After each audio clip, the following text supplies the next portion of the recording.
Good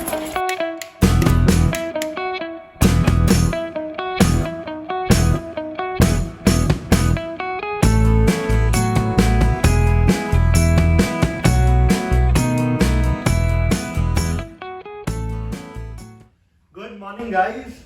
I hope you're having a great day so far. As you can see, I'm the first one at the office, and I hope everybody is going to reach really soon. So today we don't have any litigation matters as such, but we have a lot of drafting work. So today's day is dedicated to drafting only. So I just grabbed the newspaper, and the headlines are Hijab plea goes to 3-judge bench including Chief Justice. So I would really like to know what are your views on the hijab case. But this week I am reading Deep Work. It's a really nice self-help book. I am halfway through, so it will tell you how to stay focused in a distracted world. So if you feel distracted, this is a really nice self-help book.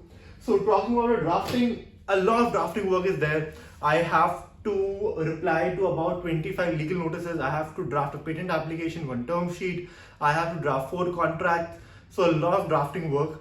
So I'll start off with replying to the legal notices. But before that, I'll have a meeting with the team. I'll brief them about the day and we'll get going. So this is the amount of the legal notices that I have to reply today. But first, it's coffee time.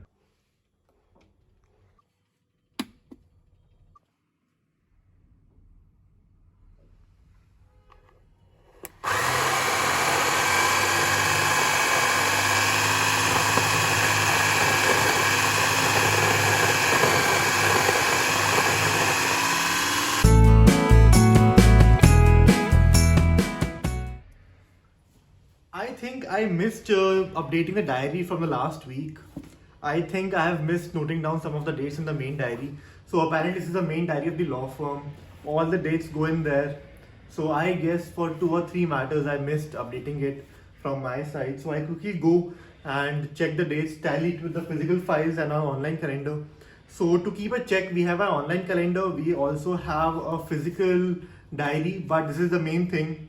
We don't go and look up at the electronic calendar, but physically put down the dates in the diary. So it's a very important thing. So I'll quickly go and cross check these.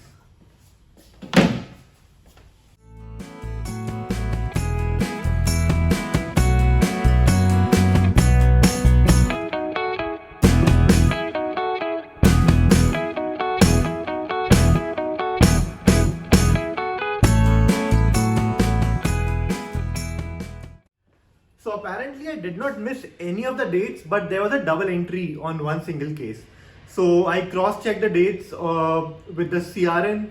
I checked on the e-codes, then I made the appropriate changes to the diary, and now this thing is up to date.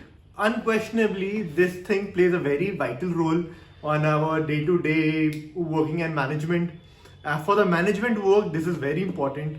I'll show you our Scrum. Scrum is also very important. Scrum plus this thing, they play a very, very important role for the management of the law firm.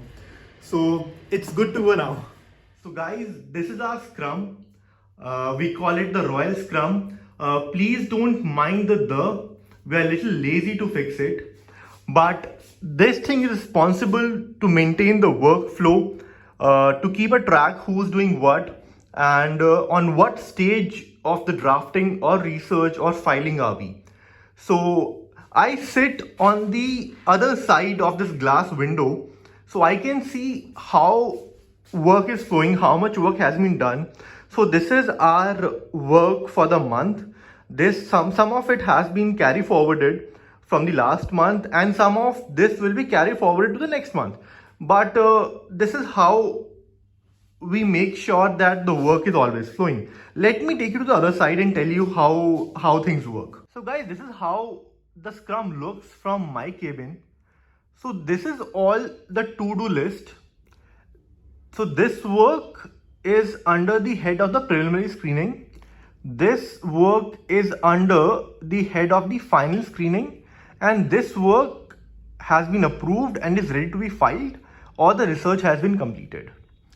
So one of the ex-intern at the law firm helped us to develop it. Actually, it was his idea to make a scrum in the office for a better understanding of the work and for a better understanding of the workflow and to manage and for the legal ops to work efficiently. The name of the intern is Indronil. It's a huge contribution to the law firm. Thank you, Indronil. So yes, this wall basically tells us how and what work has to be done and how much work is pending for this month. So this is a huge part of the legal ops and the management. So now let's talk about management and operations. So both of these terms are used interchangeably but have two distinct meanings and they have two distinct purposes. So let's start with the management. So the management is responsible for making the goals and setting the path. How are we going to achieve that particular goal? Whereas operations, on the other hand, will now act upon those decisions which are made by the management to achieve those particular goals. Now let's understand it by an example.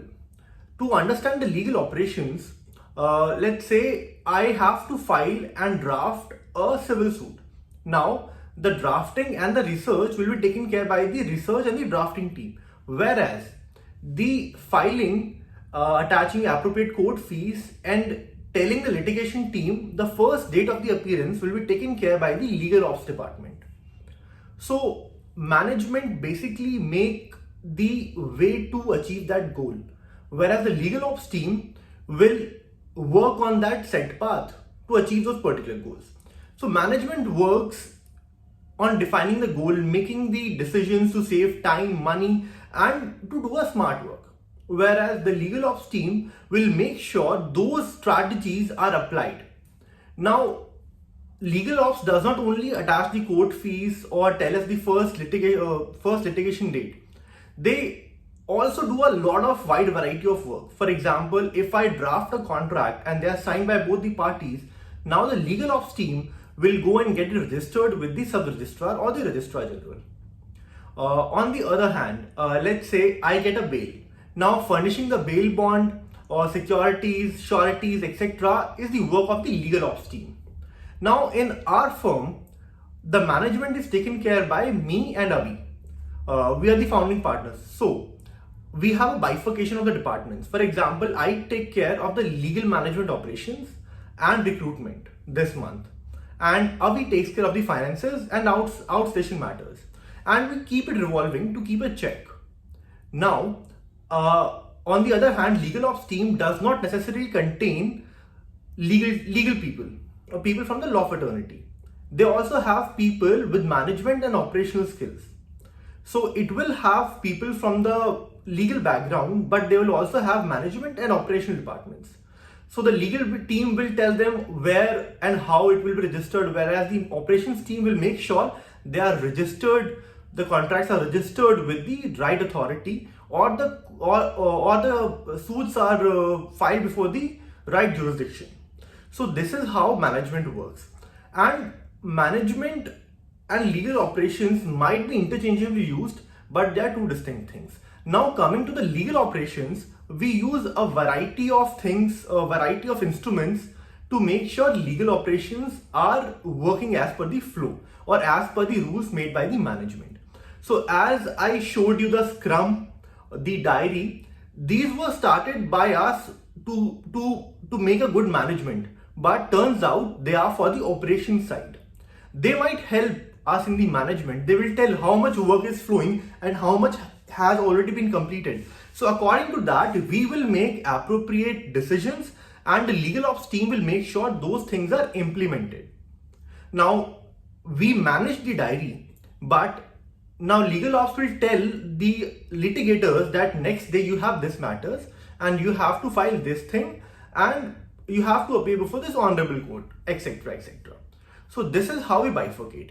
Now we also use a number of technologies to make sure the management as well as the legal ops are functioning accordingly. So we take help of a lot of cloud services like calendar, sheets, etc. Because contract management, entity management, and litigation management and litigation outsourcing are very important and have to be taken care diligently. So the diary I showed you, the Scrum, and the Excel sheets which we use to make sure that all the entities, all the contracts are managed accordingly, and which contract is going to expire, which one we have to renew, etc. Now we are also planning to outsource the work of the contract management to some other third parties which are planning to incorporate AI in our system. So, but we are now thinking to develop our own system with an AI or with bots or with machine learning so that we can easily draft a contract and manage it. So we automatically will get a notification or get to know when the contract is going to expire, or is there any lacuna in the contract which we have to redraft or we have to take care of. So this is still in process. So let's see, we have a meeting with the tech team. So let's see, either we outsource it for the time being and start developing our own software, or we right away go and develop the software for our own, or we work with the Excel for now and wait for the tech team to design it. So this is how management and legal ops are different. I hope I was able to tell you what is the basic differentiation between them. So I just received the charge sheet in one of the EOW matters, and it's huge. It's about 3,000 pages. So first things first, we will have to put it in files. We will have to make volumes, I guess 4 to 5 volumes, so that we can easily read it and carry it.